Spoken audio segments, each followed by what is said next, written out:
we interview a lot of people to be coaches, and a lot of times they're service managers.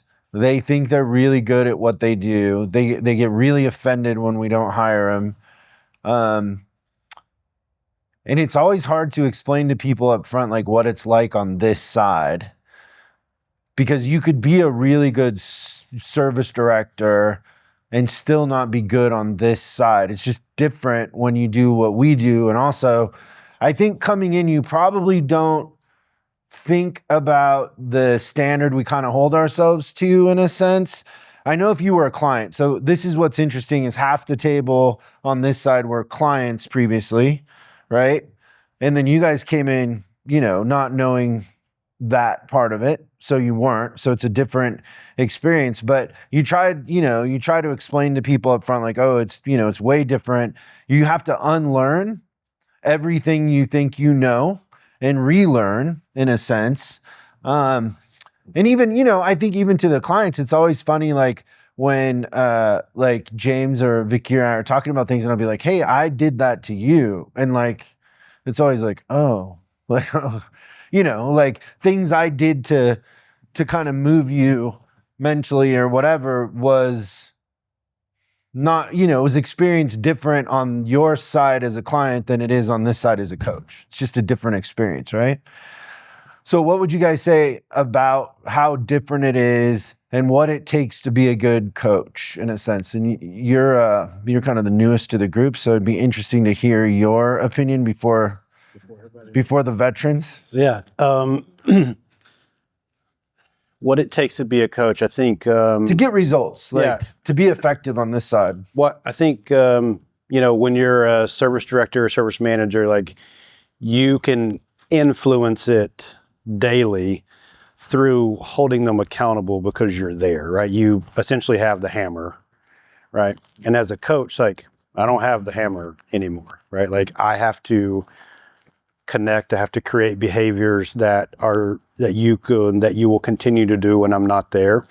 And like, there's an art to that. There's a psychology about getting you to do the thing behind the scenes whenever I'm not there. And I think when you're not there daily, like, that to me, that's the biggest difference. Like, when I was in the store daily, like, as soon as you got off track, like, I could get you back on track pretty quickly. And I can't do that as a coach. So I think that's the biggest thing to me that stood out so far. So what does that change in your mindset and your approach to things, knowing that? Like, what is it that has to change? That I have to be more, like, I have to have a long-term plan. I have to be 8 steps, I have to be 8 steps, front of you. So instead of in the moment. Yeah, like, I can't be in the moment, because, like, once I get you past step 1, I got to have you on step 2. I got to have you on step 3. And, like, I have to continuously get you down this road. And I have to do it from a distance, right? So, like, I have to communicate through you via email, text, video, whatever. And that takes a little different skill to get that done. Cliff? I just want clarification. You're recording videos and sending to your clients? Like, I need to up my game. I mean, I can. It's a great idea. You got a face for video. Yeah, I mean, I think they would appreciate it. You don't even have to say anything. They would keep it. Just take a picture of it and just send it to them. Just smile and just get stuff done. It'd be weird. Yeah. So I think to become a good coach from spending time in the dealership, one of the things that happens to me, and it's continuing to happen to me after all these years, and I feel like it feels like 6-month increments, but I feel like I'm continually reborn. Like, everything that I learned up until that point has all been a lie. And everything that I was told was the thing that I needed to chase was not the thing I needed to chase. And I think if I molded that down into one thing, the difference in sitting in this seat versus sitting in a service director's seat is sometimes there's not as much vision in the service director seat from here. It's more closed and routine and keep it the same. Yes. And on this side, it's way more direct vision of what the outcome's going to be and how we get there. Because you already see it Yes. when they don't see it. Yes. And you also, see the full potential in you're in a bunch of different stores, and so you see what's working everywhere. So you just have a broader view of things, right? Because you see the winners and you see the losers, and you can model that pretty easy, right? Yes, and I think the last piece is going back to the first thing that separated good, high-performing managers, techs, parts people, like whatever you want to throw in there, and my quality of communication was another thing that's really key to being successful at this. Like, I've got to be super, super clear on what I'm trying to communicate and how I'm trying to communicate it. So I'm going to skip you two because we've already made a video about this. So a couple things come to mind. One is, and I think you were kind of touching on this a little bit, is in this role, you've got to be proactive. Like, it's very easy when you're in store and you got a fire burning, like you're in reactive mode a lot, right? On this side of the fence, you have to be proactive. I've got to look at a daily text or a daily tracking sheet and see a problem and know what to do about that problem, which brings me to thing number 2, which is when you're in the seat in a store, we often overcomplicate the fix. Like, it's really easy to be sitting there and say, oh, I've got this, my effective labor rate is nowhere near where it should be. And that's, we label that impossible or, whatever the thing is.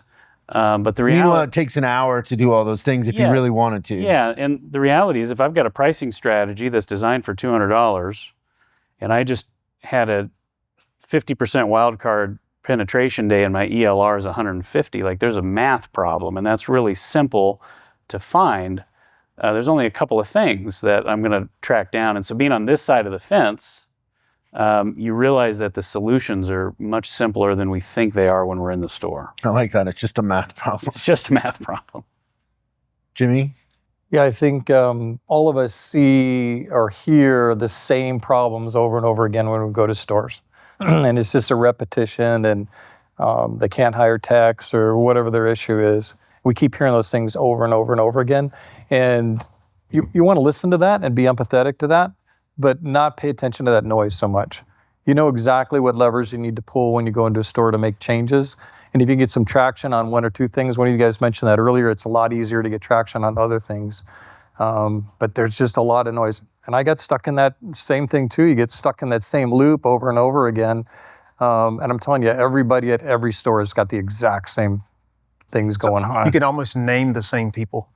Yeah. You know what I mean? Like, you can go in the same thing and they go, it's way different than here. Like, well, that guy's the same as the one at this place and the same one. Yeah. What's so different? Like, And the turning point for these managers, I think the confidence is certainly one of those things, but there's a certain humility among the successful managers and successful advisors. I mean, we all know advisors that are outliers, that are writing more work than the other 6 advisors at the store combined. And they're always really quiet, right? They're very humble. They're very open-minded to things. You never know it when you walk into the store. And service managers are the same way. There's outliers out there. And they're not braggadocious. They're not making a big noise. They're just sitting back and doing things right. They're not busy all the time. They're working on the business. They're not stuck working in the little minutia stuff.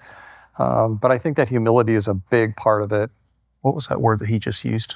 Braggadocious. Supercalifragilisticexpialidocious is what isn't it funny when you hear those excuses too? And like I said this earlier, but their excuse is actually their advantage. Like, oh, you can't hire techs here because we're in a small town. And you're like, no, that's the easiest place to get techs to move where they can afford a house and the schools aren't like here in LA or whatever. You go to one store or they and the say like our manager customers are different. It's a small town. And you're like, that's great. So word will travel fast that we're doing a good job. Like, yeah. You go to one store one week and they'll go, oh, it's really slow because it's tax time. The very next week you go to another store, they go, it's really busy because it's tax time. Yeah. And both are true. Yeah.